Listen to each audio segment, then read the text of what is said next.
While babying your child, be patient. Some babies, immediately you bend like this, they'll burp. Some, it will take time. So please be patient. Let it not be because your baby has not baby immediately. You lay the baby down. If you lay your baby down and said, oh, I want, see, she has now baby. Have you seen how many minutes it took?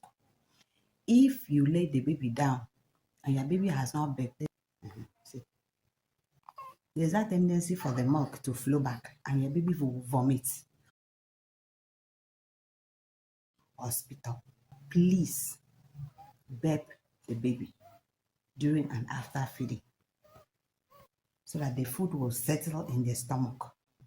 The next thing will be sleep.